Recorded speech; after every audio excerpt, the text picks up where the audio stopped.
નમસ્કાર દર્શક મિત્રો, ફોકલ પોઈન્ટ બાય અજય ઉમટમાં આજે આપણે ચર્ચા કરીશું કે અમેરિકી રાષ્ટ્રપ્રમુખ ડોનાલ્ડ ટ્રમ્પના સૌથી વિશ્વાસુ, વફાદાર, અંગત દોસ્ત અને વિદેશ નીતિમાં એમના એક નંબરના સલાહકાર સેનેટર ગ્રેહામ લિન્ડસેની હત્યા થઈ છે. એમનું રહસ્યમય મોત થયું છે અને રહસ્યમય મોત જે છે એ અંગે અમેરિકામાં ભયંકર સવાલો ઉઠી રહ્યા છે, વિવાદ થઈ રહ્યા છે અને એની પાછળ ઈરાન જવાબદાર છે, રશિયા જવાબદાર છે અને ત્રીજી થિયરી આવી રહી છે કે મોસાદ પણ જવાબદાર હોઈ શકે. તો યક્ષ પ્રશ્ન એ છે કે જે વ્યક્તિ આગલા દિવસે યુક્રેનમાં રશિયા વિરોધી ભયંકર નિવેદનો કરીને આવ્યો હતો, રશિયન ટ્રુપ્સ જે છે એમને આગળ વધતા અટકાવવા જોઈએ, યુક્રેનની મુલાકાત લઈ અને એને ભલામણ કરી હતી કે રશિયા જે છે એની સામે યુક્રેનને નાટોમાં સભ્ય બનાવવું જોઈએ, યુક્રેનને નાટોની મદદ કરવા ઉપરાંત એને પેટ્રિયોટ મિસાઇલની ટેકનોલોજી ટ્રાન્સફર કરવાની વાત કરી હતી. રશિયાને મદદ કરતા દેશો જે છે ભારત હોય, બ્રાઝિલ હોય, ચીન હોય, એ બધા પર 500% ટેરિફ નાખવાની જે માણસ વાત કરતો હતો.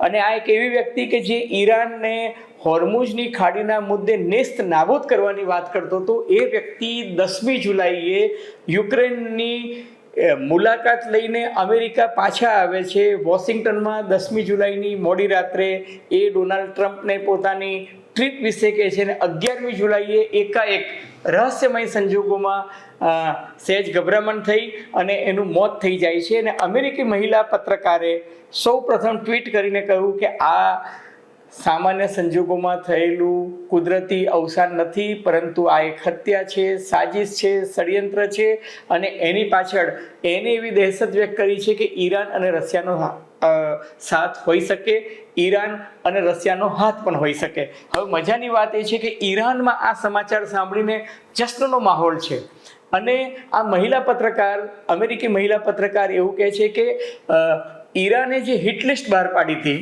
અને એ હિટ લિસ્ટના નામો જે છે બહુ રસપ્રદ છે. અમેરિકી રાષ્ટ્રપ્રમુખ ડોનાલ્ડ ટ્રમ્પ નંબર 1 પોઝિશન પર, એ પછી બેન્જામિન નેતન્યાહુ નંબર 2 પોઝિશન પર, નંબર 3 પર અમેરિકી વિદેશ મંત્રી જેને સેક્રેટરી ઓફ સ્ટેટ કહે છે માર્કો રૂબિયો, નંબર 4 પર પીટ હેક્સેથ કે જે અમેરિકાના સંરક્ષણ મંત્રી છે, પછી બ્રિટિશ વડાપ્રધાન કેર સ્ટારમર છે, મેલોની છે. આ બધા લગભગ 13 જેટલા સભ્યોની યાદી છે અને એ 13 સભ્યોની યાદી ઈરાનના મીડિયામાં બધી જ જગ્યાએ છપાયેલી છે અને એમાં છેલ્લું નામ જે છે એ ગ્રેહામ લિન્ડસેનું છે.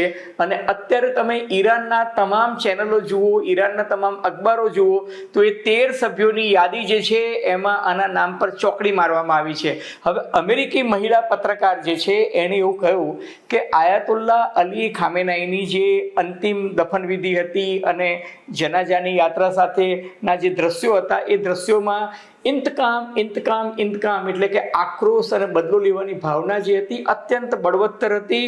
અને બધા પોસ્ટરો લગાવેલા હતા અને પોસ્ટરોમાં કોઈ પોસ્ટરમાં બતાવતું હતું કે ડોનાલ્ડ ટ્રમ્પને ખતમ કરો, તો કોઈ પોસ્ટરમાં બતાવવામાં આવતું હતું કે બેન્જામિન નેતન્યાહુને ખતમ કરો, તો કોઈ બ્રિટિશ વડાપ્રધાન સ્ટારમરને મારવાની વાત કરતું હતું. તેવા ઘણા પોસ્ટરો હતા કે જેમાં ગ્રેહામ લિન્ડસેની હત્યા કરવાની વાત હતી. અને એ પોસ્ટર જે છે એમાં એમનો ચહેરા પર કપાળ જે છે એ કપાળ પર લાલ કલરનું ગોળ ચક્કર અને એની અંદર ચોકડી. એટલો એનો અર્થ એ કે 7મી જુલાઈએ બહુ જ વ્યાપક રીતે ગ્રેહામ લિન્ડસેની હત્યા કરવાના પોસ્ટરો જે છે એ આયાતુલ્લા અલી ખામેનાઈની અંતિમ દફનવિધિના જનાજામાં જોવા મળ્યા હતા. અને એટલે પણ 11મી જુલાઈએ જ્યારે એમનું રહસ્યમય સંજોગોમાં મોત થયું ત્યારે એવું કહેવાય છે કે ખૂન કા બદલા ખૂનની જે મોસ્તફા ખોમેનાઈએ જે જાહેરાત કરી છે એના ભાગરૂપે આ યાદી જે છે એમાંથી છેલ્લી વ્યક્તિ જે છે એ ખતમ થઈ છે. ને એટલે જ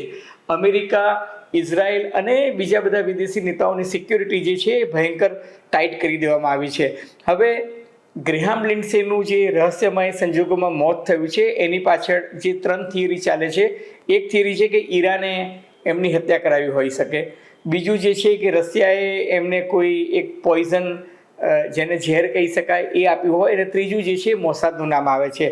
હવે આ વ્યક્તિ જે છે, મેં તમને અગાઉ પણ કહ્યું કે ભારત વિરોધી, રશિયા વિરોધી, ચીન વિરોધી, ઈરાન વિરોધી હતા. એટલું જ નહીં, એ બ્રાઝિલ જે છે એ ત્યાં જે બ્રિક્સની સમિટ જ્યારે થઈ હતી ત્યારે પણ એને વિરોધ કર્યો હતો, અને એને એવું કહ્યું હતું કે બ્રિક્સ દેશો એટલે Brazil, Russia, India, China, south Africa, આ બ્રિક્સના દેશો જે છે એ ડી-ડોલરાઇઝેશન કરવા માંગે છે, ડોલર વિરોધી છે, અમેરિકી વિરોધી છે, અને એ લોકો યુક્રેનના યુદ્ધમાં પુતિનની જે વોર મશીન છે, એટલે કે પુતિનને યુદ્ધ કરવાની તાકાત ક્યાંથી આવે છે, તો રશિયા પાસેથી સસ્તા ભાવે ક્રૂડ ઓઇલ ખરીદીને આ દેશો જે છે તગડો નફો રડી રહ્યા છે, અને એનાથી પુતિનની વોર ઇકોનોમી ચાલી રહી છે, એવી એની થિયરી હતી.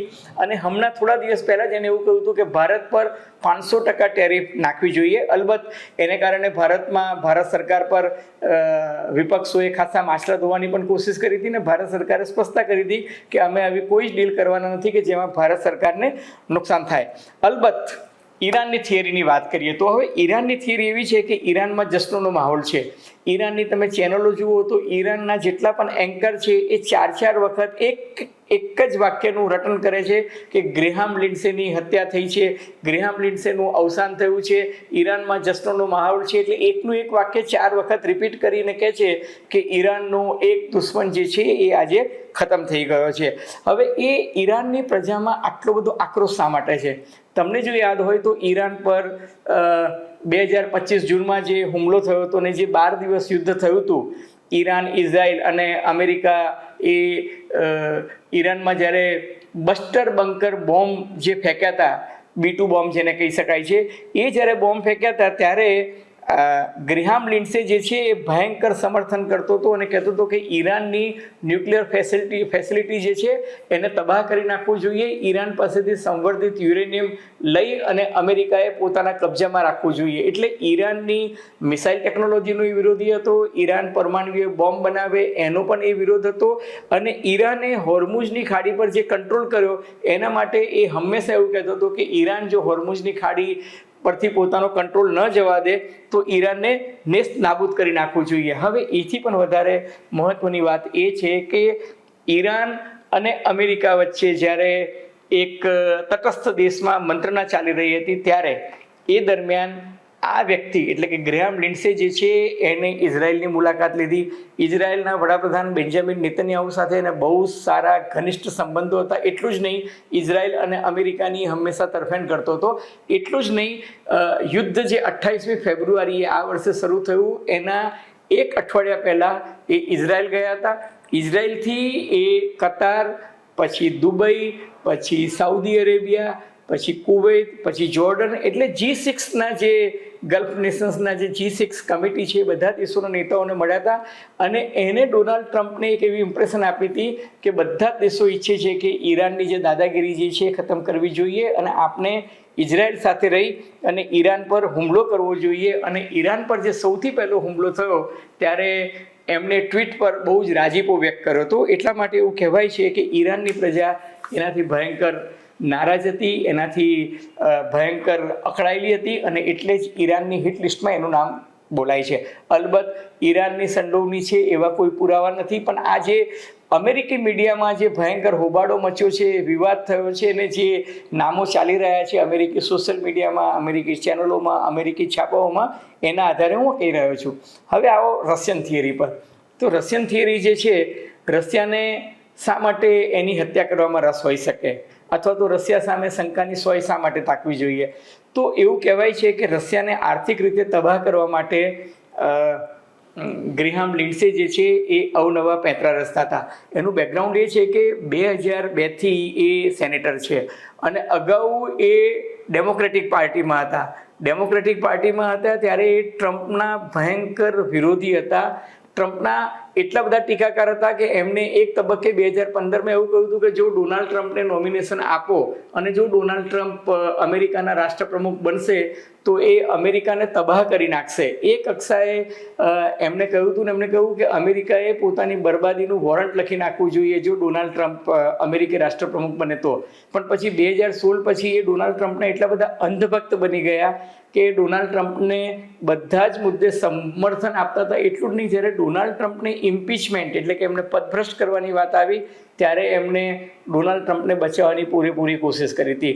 હવે આ સજ્જનનું આ જે બેકગ્રાઉન્ડ છે એ બેકગ્રાઉન્ડ એટલા માટે મહત્ત્વનું છે કે આજની તારીખે, એટલે કમનસીબે હવે આજે રહ્યા નથી, પણ છેલ્લા કેટલાક વર્ષોથી એ ડોનાલ્ડ ટ્રમ્પના વિદેશી નીતિઓની બાબતના સલાહકાર હતા. એટલું જ નહીં, ડોનાલ્ડ ટ્રમ્પ જે છે એની વિદેશ નીતિ પાછળના એ જેને કહી શકાય ને કે ભેજુ ગણાતા હતા.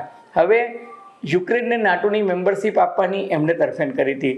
રશિયાનું વોર મશીન જે છે, વોર ઇકોનોમી જે છે, એ પુતિનને કોણ કોણ મદદ કરે છે એ બધા દેશોને આપણે કઈ રીતના રંજાડવા જોઈએ એના માટે એને ભારત, ચીન અને બ્રાઝિલ સામે 500% ટેરિફ નાખવાનું બિલ જે છે એ ત્યાંની સંસદમાં લાવવા માટે એણે એક તબક્કે એવી તૈયારી કરી હતી કે ડેમોક્રેટિક પાર્ટી અને રિપબ્લિકન પાર્ટી બંને ભેગા થઈને બાય પાર્ટી, એટલે કે બંને પક્ષો ભેગા થઈને એક સંયુક્ત બિલ લાવે કે રશિયાને આપણે બધી જ રીતે ખતમ કરવું જોઈએ. એટલે એના માટે પણ એને એક આખો પ્લાન રચ્યો હતો. અને યુક્રેનની જ્યારે એ મુલાકાતે ગયા તો વ્લાદિમીર ઝેલેન્સ્કી એની સાથે એ બધે ફર્યા, એમની સાથે મિટિંગ કરી, અને ઝેલેન્સ્કી એમને પોતાની જે ડ્રોન ફેક્ટરી હતી, યુક્રેનની જે ડ્રોન ફેક્ટરી હતી કીવ ખાતે, એ કીવ ખાતે ડ્રોન ફેક્ટરી બતાવવા લઈ ગયા. અને ડ્રોન ફેક્ટરીની બહાર આવીને એમને પત્રકાર પરિષદ કરીને એમણે એવું કહ્યું કે અમેરિકાની સરકાર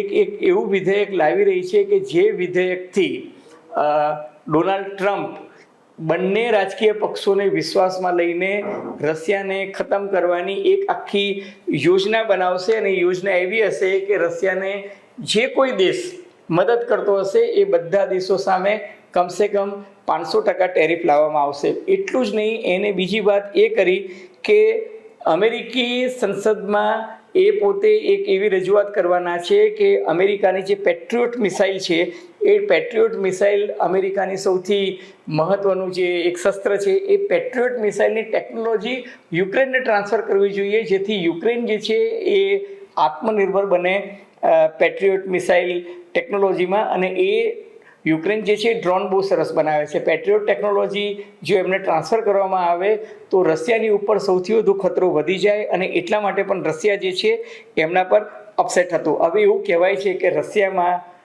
રશિયાના એજન્ટો યુક્રેનમાં ગમે ત્યાં હોઈ શકે, અને એવી એક વાત થઈ રહી છે કે રશિયાની એજન્સીએ, રશિયાના ઇન્ટેલિજન્સ એજન્ટોએ એમને ઝેર આપ્યું હોય, અને આ ઝેર જે છે એની અસર જે છે તાત્કાલિક થતી નથી, 24 કલાક કે 48 કલાકમાં થઈ જાય છે. અને એવું કહેવાય છે કે ભૂતકાળમાં અનેક દેશોના રાજદૂતો હોય અથવા તો ડબલ એજન્ટો હોય એની આવી રીતના હત્યા થઈ છે. અને એની ટિપિકલ સિગ્નેચર એવી હોય છે કે ચામાં કે બીજા કોઈ પણ પીણામાં એક રશિયન પોઈઝન હોય છે, એ ભેળવી દેવામાં આવતું હોય, અને એ પોઈઝન એટલે કે વિષ અથવા તો ઝેર ભેળવી દીધા બાદ એની અસર તાત્કાલિક દેખાતી નથી. 24 કલાક 48 કલાક પછી ખબર પડે છે કે એ સજ્જન જે છે ઉકલી ગયા, અને પોસ્ટમોર્ટમમાં પણ વધારે ડિટેલ આવતી નથી. આ કિસ્સામાં જોઈએ તો 10મી તારીખે તો એ યુક્રેનથી મોડી રાત્રે આવ્યા હતા, એને પ્રમુખ ડોનાલ્ડ ટ્રમ્પ સાથે વાત પણ કરી, અને 11મી એકાએક એમને ગભરામણ થઈ અને થોડી જ વારમાં એમનું અવસાન થઈ ગયું. હવે પોસ્ટમોર્ટમ રિપોર્ટ જે આવ્યો છે એ પોસ્ટમોર્ટમ રિપોર્ટમાં એવું આવ્યું છે કે હૃદયની જે મુખ્ય ધમની હોય, જે હૃદયમાં લોહી પહોંચાડતી હોય, એ ધમની જે છે એ એકાએક ફાટી ગઈ. હવે અમેરિકામાં મોટેભાગના રાજકારણીઓ જે છે એ રેગ્યુલર પોતાનું ચેકઅપ કરાવતા હોય છે. એમના આદિન તકના કોઈ ચેકઅપમાં એમને હૃદયરોગની કોઈ બીમારી કે હૃદયરોગની ધમની નબળી હોવાના આવા કોઈ અહેવાલ તો આવ્યા નહોતા. એટલે હજી અમેરિકી પ્રવક્તાએ એવું કહ્યું છે કે એમનો ટોક્સિકોલોજીકલ રિપોર્ટ અને માઇક્રોસ્કોપિક ઇન્વેસ્ટિગેશન બાકી છે. પરંતુ એક વાત ચોક્કસ છે કે અમેરિકામાં બધા એવું માને છે કે આ મૃત્યુ જે છે એ કુદરતી નથી, કાંઈક રહસ્યમય છે, અને હત્યાની સોય જે છે એ ઈરાન પર તકાઈ રહી છે, રશિયા પર તકાઈ રહી છે. કારણ કે આ એક એવું વ્યક્તિત્વ હતું કે જે ડોનાલ્ડ ટ્રમ્પનું ભેજું મનાતું હતું. હવે રશિયા સામેની જે થિયરી જે છે એ સૌથી બળવત્તર એટલા માટે મનાય છે કે જેમ ડોનાલ્ડ ટ્રમ્પના સૌથી વિશ્વાસુ અને થિંક ટેન્ક હતા, એ રીતના વ્લાદિમીર પુતિન કે જે રશિયાના રાષ્ટ્રપતિ છે એમના પણ જે એક નંબરના સૌથી વિદ્વાન વિદેશ નીતિની બાબતોમાં હું વાત કરતો હોઉં તો, અને એમના સલાહકાર એલેક્ઝાન્ડર ડુગિન, એ ડુગિને માર્ચ મહિનામાં ટ્વીટ કરીને કહ્યું હતું કે ગ્રેહામ લિન્ડસેને ઉડાવી દેવો જોઈએ, હી શુડ બી ફ્લેટન્ડ. આ એનું ઓન રેકોર્ડ ટ્વીટ બોલે છે. એનો અર્થ એ કે રશિયાએ એને મારી નાખવાની ઈચ્છા વ્યક્ત કરી હતી. અલબત્ત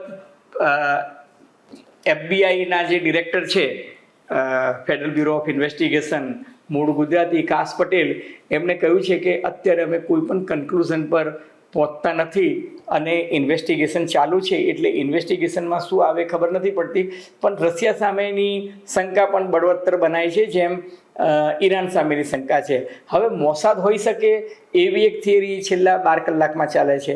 એવું કહેવાય છે કે 5-6 દિવસ પહેલાં ડોનાલ્ડ ટ્રમ્પ જ્યારે તુર્કીના શહેર અંકારામાં હતા અને નાટોની મિટિંગમાં એ હાજરી આપવા આવ્યા હતા, ત્યારે જ્યારે એ એરપોર્ટ પર જતા હતા, ત્યારે એરપોર્ટ પર જતી વખતે ઇઝરાયલની ગુપ્તચર એજન્સીના મુખ્ય એક એજન્ટ હતા, એમણે ડોનાલ્ડ ટ્રમ્પની સિક્યુરિટી ટીમને એવું કહ્યું કે શ્રીમાન ડોનાલ્ડ ટ્રમ્પનું પ્લેન જે છે એને ઉડાવી દેવાની યોજના ઈરાનના સિક્યુરિટીવાળાઓએ બનાવી દીધી છે અને અમેરિકી રાષ્ટ્રપ્રમુખનું જે એરફોર્સ 1 જે છે એ લોક થઈ ચૂક્યું છે એટલે કે એ લોકોના નિશાના પર છે.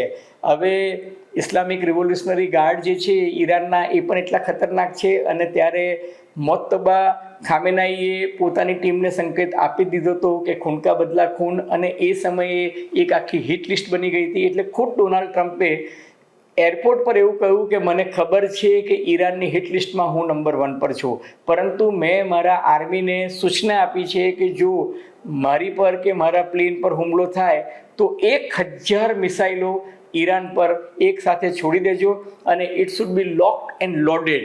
લોક્ડ એન્ડ લોડેડ એટલે આર્મીની ભાષામાં એવું કહેવાય છે કે એકદમ મિસાઇલો જે છે એ પોતાના નિશાન પર તૈયાર હોય, લોક્ડ હોય અને લોડેડ. લોક્ડ એટલે કે નિશાન પર પરફેક્ટ હોય, લોડેડ હોય અને તમે ટ્રિગર દબાવો એટલે મિસાઇલ છૂટી જાય. એટલે ડોનાલ્ડ ટ્રમ્પ પણ એકદમ ભૂરાયા થયા હતા અને એમને કહ્યું હતું કે જો મારી પર કે મારા પ્લેન પર હુમલો થાય તો આ કરવું જોઈએ. પછી અમેરિકી રાષ્ટ્રપ્રમુખની જે સિક્યુરિટી એજન્સી અને જે સલામતી સ્ટાફ હતો, એમને એવું લાગ્યું કે એરફોર્સ 1 જે છે એનામાં એન્ટી મિસાઇલ્સ જે અપગ્રેડ થવું જોઈએ નથી, એટલે બીજું એરફોર્સ 1નું પ્લેન જે છે એ મંગાવ્યું. અપગ્રેડેડની જગ્યાએ જૂનું હતું પ્લેન, એમાં બધી સુવિધા હતી, એ મંગાવ્યું અને એમાં અમેરિકી રાષ્ટ્રપ્રમુખ તુર્કીએથી સીધા અમેરિકા જવાને બદલે તુર્કીએથી લંડન ગયા અને લંડનથી પછી પ્લેન બદલી અને એ અમેરિકા ગયા. હવે અમેરિકી રાષ્ટ્રપ્રમુખ જો આટલી બધી કાળજી રાખતા હોય અને એમને જો એક એવી શંકા જતી હોય કે મોસાદે જે ઇનપુટ આપ્યા અને એ ઇનપુટ અનુસાર ખરેખર ડોનાલ્ડ ટ્રમ્પ પર હુમલો થવાની સંભાવના હોય, તો શક્ય છે કે હિટ લિસ્ટના બીજા બધા મહાનુભાવો એ પણ સાચવવું જોઈએ અને કાગનું બેસવું ને દાઢનું પડવું પણ હોઈ શકે. પણ હકીકત એ છે કે ગ્રેહામ લિન્ડસેનું જે રીતે શંકાસ્પદ મોત થયું છે એટલે શક તો ઈરાન પર પણ જાય છે, રશિયા પર પણ જાય છે. પણ ત્રીજી થિયરી એવી આવે છે કે ડોનાલ્ડ ટ્રમ્પ જે છે એમને ખબર છે કે ઈરાન જ આવું કરી શકે કે રશિયા કરી શકે, પણ ઈરાન વિરુદ્ધ પેલું કહે છે ને કે કાન ભંભીરની કરવા માટે ડોનાલ્ડ ટ્રમ્પને કહી શકાય કે જો ઈરાને એને મારી નાખ્યો, હકીકતમાં મોસાદે જ એની હત્યા કરાવી હોય. એટલે મોસાદ હત્યા કરાવે અને ક્રેડિટ ઈરાનને આપે ને ઈરાનીઓ રાજી થઈને મંજીરા વગાડે અને બધી જગ્યાએ કહે કે જો અમારા IRCGએ જબરજસ્ત ઓપરેશન કર્યું. હકીકતમાં આ કામ એને પણ કરેલું હોવું જોઈએ મોસાદે, એવી એક સંભાવના છે. અને જે થયું હોય તે, પરંતુ એમના રહસ્ય મોત પછી અમેરિકાએ ઈરાન પર 140 જેટલા બોમ્બ શનિ રવિમાં ફેંક્યા છે. ભારતીય સમય પ્રમાણે શનિ રવિમાં ફેંક્યા છે. આ વિડીયો હું સોમવારે સાંજે બનાવી રહ્યો છું 13મી જુલાઈના રોજ. ત્યારે ઈરાને પછી બદલાની ભાવનાથી બહેરીનમાં, કુવેતમાં, કતારમાં, જોર્ડનમાં અને ઓમાનમાં પણ, ઓમાન તો ઈરાનનું એકદમ પડોશી દેશ છે, હોર્મુઝની ખાડીના એકદમ સામા કાંઠે આવેલું છે, બંને દોસ્ત દેશો છે. અને આજ દિન તક ઓમાન પર ઈરાને હુમલો કર્યો નથી, પરંતુ ઓમાનના એરબેઝ પરથી પણ અમેરિકા એના લશ્કરે હુમલો કર્યો હતો. એટલા માટે ઈરાને કહ્યું છે અમારો કોઈ જ દોષ નથી, જેની ભૂમિનો ઉપયોગ અમારી સામે હુમલો કરવામાં થયો હોય એ બધાની સામે અમે હુમલા કરીશું. અને ઈરાનનો આ વખતનો હુમલો ખતરનાક છે. એને બહેરીન, કુવેત, કતાર અને જોર્ડન અને ઓમાન પર જે હુમલા કર્યા છે એમાં અમેરિકાની છાવણીઓને ખાસું બધું નુકસાન થયું છે અને હવે લડાઈ જે છે એ હોર્મુઝની ખાડી પર આવી ગઈ છે. મિત્રો, ગ્રેહામ લિન્ડસેની હત્યાનું રહસ્ય ઉકેલાશે કે કેમ એ તો આવનારો સમય કહી શકે, પરંતુ હોર્મુઝની ખાડી પર જે રીતના ઈરાન અને અમેરિકા વચ્ચે યુદ્ધ છૂટું છવાયું પણ અત્યંત આક્રમક રીતે શરૂ થઈ ગયું છે, એ જોતાં દુનિયાભરમાં ક્રૂડ ઓઇલના ભાવ જે ઘટીને $68 પર આવી ગયા હતા એ હવે ફરી પાછા $80-85 પર જઈ રહ્યા છે. અને જો આ યુદ્ધ લાંબો સમય ચાલશે તો ફરી એકવાર દુનિયામાં આર્થિક અસ્થિરતા આવશે. એટલું જ નહીં, ફુગાવો વધશે, મોંઘવારી વધશે, વ્યાજદર વધશે અને ક્રૂડ ઓઇલના ભાવ વધે તો તમને કલ્પના કરી શકો છો કે ગેસની અછત આવશે, LNG PNGની પણ અછત આવશે અને પેટ્રોલ ડીઝલના ભાવ વધે તો નવાઈ પામવા જેવું નથી. આપણે ઈચ્છીએ કે આ યુદ્ધનો સત્વરે નિવેડો આવે. અલબત્ત આગે દેખો હોતા હૈ ક્યાં.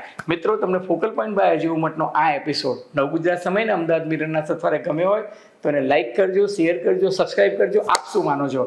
આપની ટીકા ટિપ્પણી, પ્રતિક્રિયા, અવલોકન, અનુમાન અમને ગમશે. ધન્યવાદ, ખૂબ ખૂબ આભાર.